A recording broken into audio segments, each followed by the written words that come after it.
Green beans, also called string beans or snap beans, provide plant-based protein, fiber, vitamin C and K, folate, and minerals, all with very low calories. They're a staple vegetable in many diets, served both as side dishes and incorporated into casseroles and other mixed dishes. However, their long growing season and susceptibility to various pests result in exposure to multiple pesticide applications across broad chemical categories. The structure of green beans creates vulnerability. The long pods grow on vines with large leaf surface areas exposed to spray applications. Both the pod exterior and the beans inside can contain residues.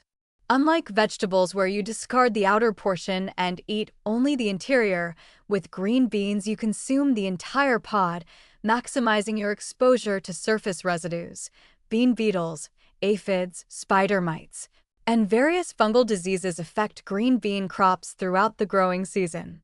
This leads to applications of insecticides, miticides, and fungicides at different growth stages. Testing has found residues from multiple chemical classes on conventional green beans.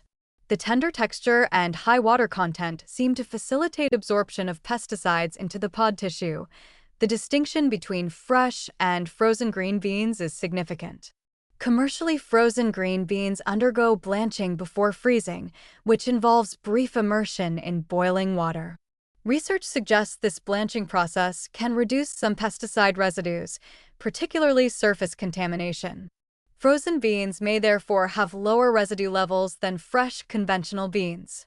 Additionally, frozen beans are typically processed shortly after harvest, potentially receiving fewer post-harvest treatments than fresh beans traveling to distant markets.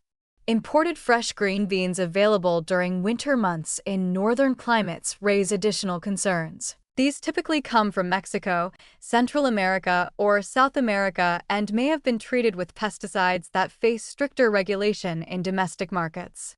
The long transport times also mean potential for additional post-harvest treatments to maintain quality.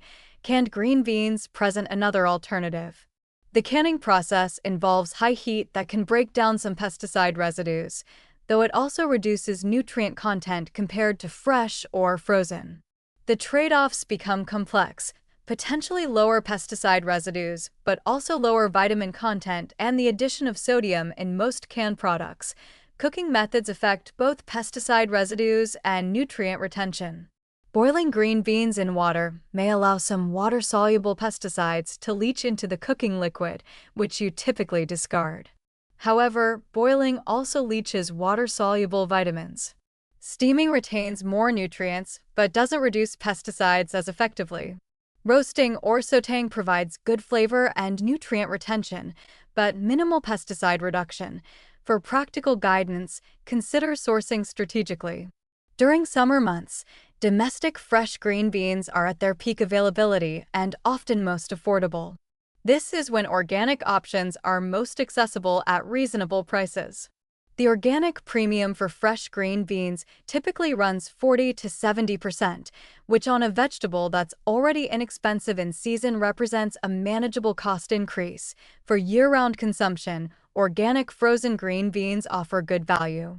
They're often competitively priced with conventional frozen beans, sometimes with minimal premium. The convenience, year-round availability, and potentially lower residue levels make frozen organic green beans a smart choice for regular consumption. Substitution strategies can also help.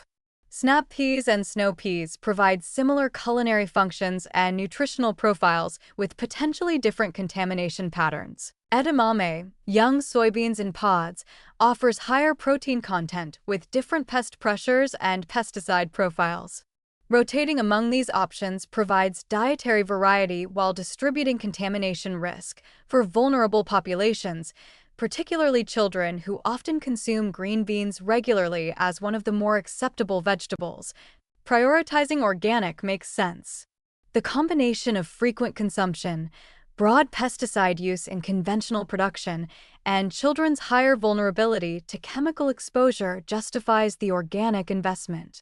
The bottom line is that green beans offer legitimate nutritional value and dietary versatility, but conventional production involves substantial pesticide use. Strategic purchasing based on season, format, and consumption patterns can help you balance nutrition, safety, and budget considerations effectively.